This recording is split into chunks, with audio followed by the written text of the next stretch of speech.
המושג הזה, זמר מחאה, הוא אף פעם לא ממש דיבר אליה. אני גם לא מכיר, אם תשאל אותי, מי זה זמר מחאה. אני חושב יש זמרים שכותבים את השירים שלהם, והם כותבים על החיים, על כל מיני היבטים שיש בחיים.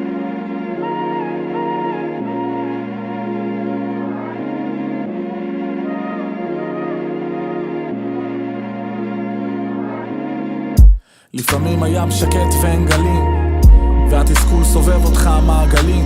בסוף מתרגלים להכל, בסוף לא מתפלים. יום אחד מאוהבים, יום אחר הם נגעלים ממך. נוסע עם מקלות בגלגלים, בין המון זוהם צועק מניף דגלים. כל כך הרבה שאלות ואין עונים, אבל לכל אחד דעה ופתרון, כולם גאונים. הם לא עשו כלום, אבל גאים, משחקים אותה אינדיבידואלים, אבל זהים. אני רואה אותם לוקחים קרדיט על עבודות של אחרים. זה מבאס אותי, אבל וואלה, אלה החיים. עולם דורס מסורת ומורשת, הרשת פנים נמרצת, נדרשת אל מול הרשת. נותנים יד להרס ולחורבן הזה, כל היום מול הלפטופ המחורבן הזה. מה קרה ליחסים בשר ודם?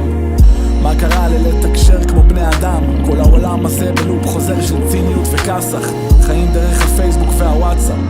פאק, הייתכן אני חייזר, הייתכן הגן האנוכי מכה ללא רחם. נולדים בשביל לעבוד, להילחם, להתלהם, להתגונן במקום להתבונן. ואני לא חכם גדול, אני אידיוט, לא קורא מעריב, לא ידיעות, לא רואה את המציאות דרך מסך החדשות, אבל איכשהו חי כמו כולם בחששות של מה יהיה עלינו, מה יהיה איתנו, מי אנחנו, מי נגדנו, מה לקחנו, מה שלנו.